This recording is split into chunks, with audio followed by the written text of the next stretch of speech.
personify the yang of the universe to an extreme degree.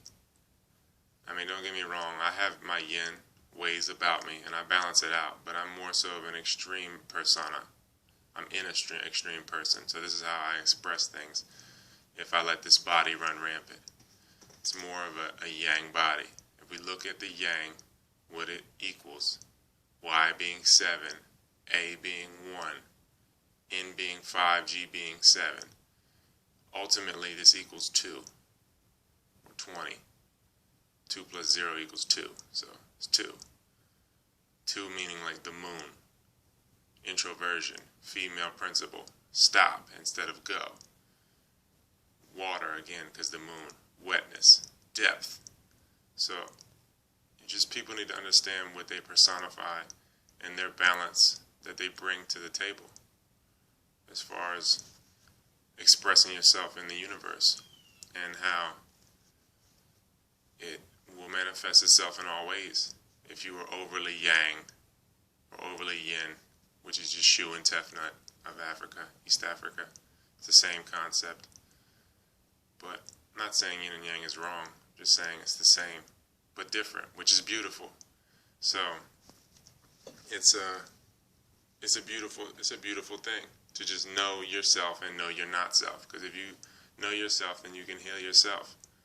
And as you heal yourself, you heal the others. Who are you? So becoming one with the elements within you will make you become one with the elements around you. Because that is one and the same. And your environment and who you associate with will change as you find a balance. So just know what you are currently personifying and just know your tendencies and how you can alter them. You know, people, again, they're not totally being themselves all the time, so they don't remember a lot of things. If you're not remembering and holding on to a lot of what's going on in your life, you're not totally being yourself, or you're being constantly traumatized at a chemical level if you can't remember your daily events.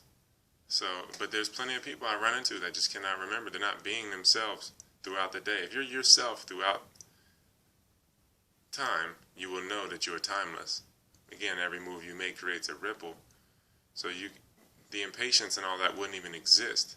All the anxiety energies that come from imbalance, and they wouldn't even exist if you knew yourself, because you get into a point where, you know, when you're timeless, and if you're moving the body and not expecting anything, nothing is for nothing. And you can take that in either way. You can look at it like nothing gets you nothing, or nothing is for nothing. Like you don't do anything for no thing. So if you're doing something, you will get something back from the universe, because you're constantly transmitting something and receiving something, positive and negative. So I would say doing things that are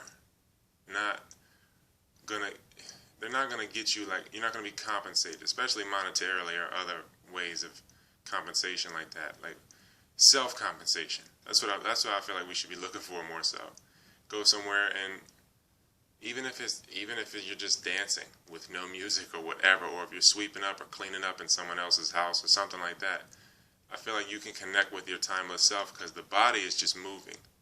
And when the body is moving without measurement, when you're saying, like, I'm doing this for this, so then you involve time. Because you're saying, I got to do this in 8 hours, and then I get out, and then do this, and then I do that for 5 days a week. Then your time and your life is measured, so then you begin to die, life becomes dull.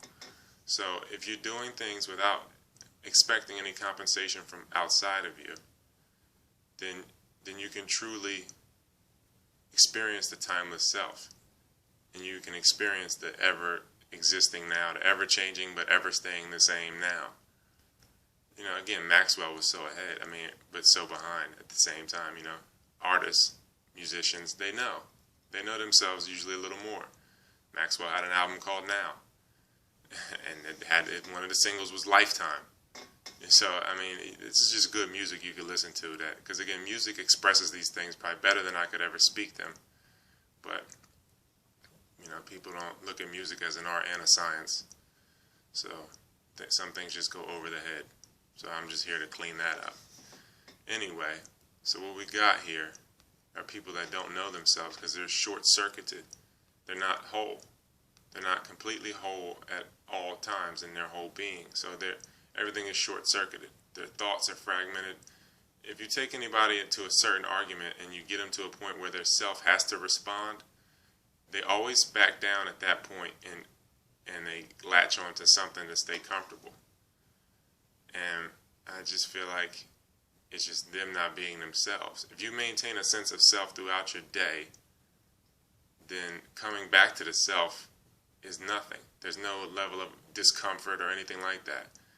You know, what I've noticed from getting out of the body through projection and meditation and other forms, or going deep within the body, when you come back to this state, what tends to happen if you don't have control, this is why people wake up and eat immediately and stuff, it's because you're coming back to a body and its desires and its emotions and all these things. You come back into the body, and if it's not in balance, while, you know, if you go to sleep and recharge your body and it wasn't in balance and it's cleansing that whole time, when you come back, you're going right back into desire and an emotional situation that body was in. So if it's at rest, at peace, you'll wake up at peace. And if you're yourself at all times, the decisions you make for the body and self will be complementary ones to life, and life will forever be pleasant. So, yeah, you know, that's really, you know, it comes down to really knowing yourself and your not self, and knowing all aspects of both. Knowing that the self is something that cannot be measured. You know, it's sheer will and awareness. It's something that needs nothing. It can't want. The body is what wants. So that's just a little something light for y'all, something to chew on for y'all while I'm out here at Rita's in Texas on my fast. Get my fast on. It's like the 4th day. I dry fasted yesterday. I had some coconut water today though. And yeah.